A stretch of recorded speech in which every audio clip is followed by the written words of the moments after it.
जहां चाह वहां राह, लेकिन राह तभी मिलती है जब सहारा सही हो। दुनिया में महाशक्तियों का खेल अब नई दिशा में बढ़ चुका है। कभी विज्ञान, कभी टेक्नोलॉजी और अब स्पेस में दुनिया को राह दिखाने वाले यूरोपीय देश अब खुद अस्तित्व की लड़ाई लड़ रहे हैं। तो वहीं चीन ने अपनी ताकत और महत्वाकांक्षी योजनाओं से पूरी दुनिया को हिलाकर रख दिया है। यूरोपीय देशों की हालत ये हो गई है कि 22 देशों की ताकत यूरोपियन स्पेस एजेंसी यानी ईएसए भी चीन के सामने कमजोर नजर आ रही। लेकिन जब कोई रास्ता नहीं आता तब सही सहयोग ही आगे का रास्ता दिखाता है कि अगर चीन के संकट से बाहर निकलना है तो उन्हें भारत के साथ हाथ मिलाना होगा। चलिए अब बात करते हैं यूरोप की गिरती ताकत और चीन की चुनौती के बारे में। दरअसल बात अगर यूरोपियन देशों की कमजोर अर्थव्यवस्था की करें तो यूक्रेन युद्ध ने यूरोपीय देशों की अर्थव्यवस्था को हिलाकर रख दिया है। महंगाई और आर्थिक संकट के चलते यूरोपियन देशों के पास स्पेस मिशन जैसे महंगे प्रोजेक्ट को आगे बढ़ाने का बजट नहीं बचा।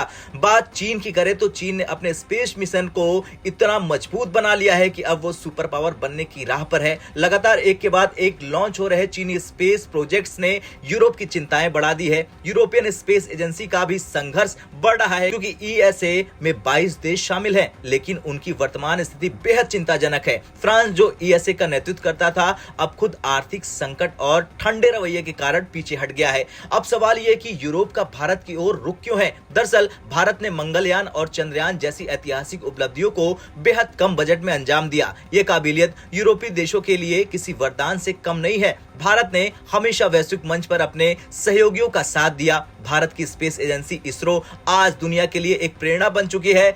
यूरोपियन देशों का मानना है कि आने वाला वक्त स्पेस से जुड़ा होगा। ऐसे में अगर वो पीछे रह गए तो दुनिया में उनकी भूमिका खत्म हो जाएगी। फ्रांस ने ईएसए को कई सफलताएं दिलाई थी, लेकिन अब आर्थिक चुनौतियों और राजनीतिक अस्थिरता के कारण फ्रांस भी पीछे हट गया। ईएसए के पास अब कोई मजबूत नेतृत्व नहीं है। लेकिन इस बीच भारत ने यह साबित कर दिया कि सीमित संसाधनों के बावजूद बड़े मिशन सफल हो सकते हैं। यूरोपीय देशों के लिए चीन के स्पेस मिशन का मुकाबला अकेले करना संभव नहीं है। भारत की ताकत और रणनीति उसके लिए मददगार साबित हो सकती है। भारत और यूरोप के बीच सहयोग से स्पेस मिशन में नए आयाम जुड़ सकते हैं। अगर भारत और यूरोप एक साथ आते हैं तो ये चीन के लिए एक बड़ी चुनौती होगी।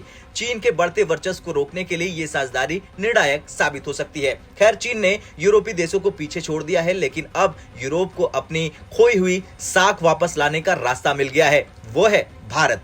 भारत और यूरोप का ये गठजोड़ न केवल स्पेस के क्षेत्र में बल्कि वैश्विक राजनीति में भी एक नई दिशा तय करेंगे। आपका क्या कुछ कहना है? क्या भारत को यूरोप की मदद करनी चाहिए चीन के खिलाफ? आपका जो कुछ कहना हो हाँ या ना में जवाब जरूर कमेंट बॉक्स में बताएं। ब्यूरो रिपोर्ट, भारत तक।